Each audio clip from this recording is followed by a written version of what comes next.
Hi everyone, I want you to watch this video to the end. Sowore speaking about Ned Nwoko, telling us all the atrocity that Ned Nwoko has committed and he needs to to be removed from being a senator in Nigeria because of all his atrocity. And he even talked about him saying he's still going to arrest Regina Daniels' mom and reveal some secrets of Regina Daniels. I want you to watch this video to the end and enjoy. Take care. Bye. This so-called billionaire was just throwing people in prison. And when we got to prison, we found 9 people that had been put in prison by the same Neduwoko from his village. If you guys paid attention to it, there was a time Neduwoko also went and hijacked one lady's father. The lady was crying all over social media that Ned has ruined a lot of lives using the police force. Anybody who is a public figure, who is in political office, our duty first and foremost is to hold them to account, no matter how powerful they are. We have found out also that he has done cross-border prostitution by bringing in underage girls from places like Morocco to Nigeria. These are international sex trafficking crimes. So his license is also our target, that he's not allowed to practice law both in Nigeria and the UK. You must understand that I'm not fighting for Regina Daniels. I'm fighting against abuse of office by a Nigerian senator who is colluding with the Nigeria police and who has had a history of using the police to oppress people. Regina Daniels' issue came to my attention when her husband arrested a TikToker named Timothy Gabriel. His TikTok name is Tuma, because they claim that Tuma accused Regina Daniels of having kids that do not belong to this particular senator. The senator procured the Nigerian police, particularly the FCT command, got Tuma arrested and sent him to prison. They eventually brought Tuma to court after we protested, and Tuma was granted bail but could not meet his bail condition for 4 months. When he came out, he had been battered so bad, he was forced to apologize to Regina Daniels' husband, Senator Ned Nwoko. His real name is Chinedu Nwoko, but he abbreviated it to Ned. So, when again Senator Ned Nwoko got Regina Daniels' brother arrested, apparently for cybercrime and defamation of character as a claim, I was contacted, not by their family. And when I was contacted, most people said, well, you don't have to fight for this guy because they had been fighting against you. And I said, no, it doesn't matter. I know Ned Nwoko. Ned Nwoko was the person I fought some 5 years back when he was prosecuting falsely and oppressively a lady known as Jaruma who used to sell aphrodisiacs on Instagram. So I heard about Jaruma, never met Jaruma before, but I felt it strange that this so-called billionaire was just throwing people in prison. In 2021, I was also arrested. That time not by Ned Nwoko, but I was arrested by the Nigerian police, accused of doing a protest on New Year's Eve. And when we got to prison, we found 9 people that had been put in prison by the same Neduwoko from his village, because they said when young people were fighting against him for stealing their land to set up what is now known as his sports university. We fought and helped these guys to get out. Later on, if you guys paid attention to it, there was a time Neduwoko also went and hijacked one lady's father. The lady was crying all over social media that Ned has ruined a lot of lives using the police force and using his power.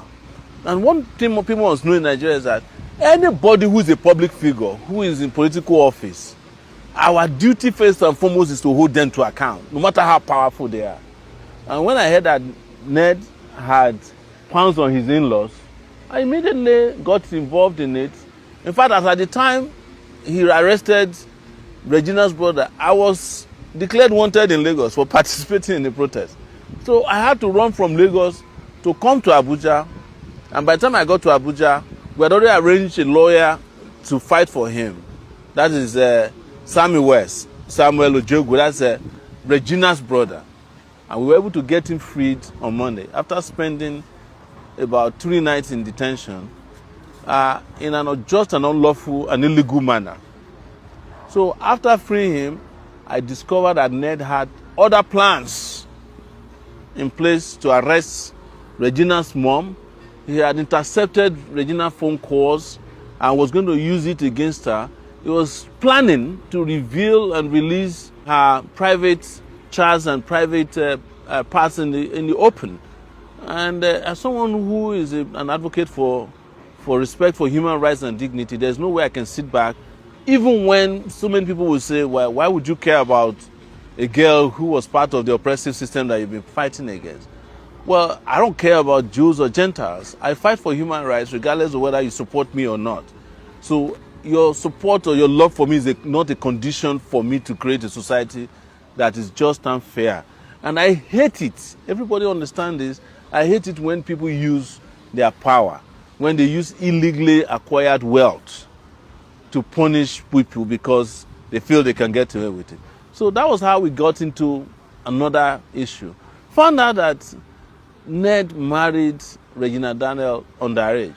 Now, you must understand that Nigeria is a signatory to a lot of international instruments that opposes sexual trafficking, all right, and messing with underage girls. You cannot marry an underage girl because there's a Child Rights Protection Act in this country that forbids, powerful people from using their position to marry, whether you are powerful or not. You don't have a right to marry somebody who has not reached the age of consent. Even when their parents say, come and take the person. You procure the passport, it's available, you can see it.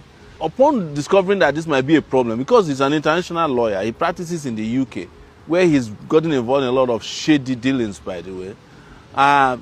He went and helped her procure a voter's card. But her original international passport, with which Ned has traveled extensively with Regina Daniel, shows that at the time they married, she was 17 years old. He knew it, but he knew that an alibi would be needed in the future, so he went and collected from her a voter's card. But even Regina Daniel's parents and the handlers have told me that she never knew about that voter's card. So there's something still shady about it. But when it comes to public identity cards that are acceptable, the international passport is probably number one, because that one goes through a lot of scrutiny before you can get it. So to go and bring an INEC voter's card or driver's license to say anybody can procure that. I've seen people who cannot see who have driver's license in Nigeria. So it's nothing new, but it is impunity that we are against. It is a fraud, and I know that whenever this kind of things happen, people will say, you don't need to get him, it's wife and husband matter. Yes, it is wife and husband matter, but where there is no wife and there's no husband, then it becomes society's problem. And why I say there's no wife and there's no husband is that Ned also managed not to have formally married Regina because he knew that she was underage. That's why there's no court document that shows that they are married. If anyone exists, he probably also went and forged it. But on a larger corruption problem that is facing Nigeria, Ned is one of the most corrupt persons in this country. And I'm also an anti-corruption fighter. He's the one who, in conjunction with Malami and the rest of them, claim that they are refunding local government money to Nigeria. And Ned gets millions and millions of dollars in what they claim is legal consultancy to the federal government to help retrieve money that already exists that belongs to local governments. And that's how he's able to get away with all these crimes. We have found out also that he has done cross-border prostitution by bringing in underage girls from places like Morocco to Nigeria. These are international sex trafficking crimes. And we are saying Ned, he should be suspended immediately from the Senate. He should be arrested by, I won't say Nigeria police, it should be a crack team because the police is in his pocket. And his trial should commence. And also, we are going to start processing in the UK for Ned to be arrested and also extradited to the UK for crimes that he committed, including someone who is in the UK, who is a practicing lawyer in the UK, engaging in unethical practices. You are not allowed to do that. So his license is also our target, that he's not allowed to practice law both in Nigeria and the UK. I know that when you guys hear this, you may not understand. It's a fight that we must take to sanitize our country so that criminals like Ned will not be a senator in this country. And until Nigeria gets to that point, Nigeria is not going to get better. It doesn't matter how much they give you or they convince you that this is husband and wife matter. It doesn't matter how much you pay bloggers. We are always going to stand for what is just and what is right, and that's why I'm opposed to Ned Nwoko. Some of you may not have heard, but I will disclose, he also got me arrested in 2021 because I was fighting for Jaruma. And he was involved in another fraud because he has an NGO that he claims is eradicating mosquitoes in Nigeria. And what I used in puncturing his lie was that I said to him, you want to eradicate mosquitoes in Nigeria, but there are mosquitoes in your compound in Abuja. And I found out while I was doing that case with him that he has the media in his pocket. There's a lot of these media guys who are working for him.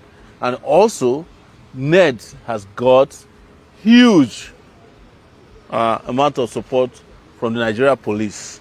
They go to his house to eat every day, policemen in Nigeria.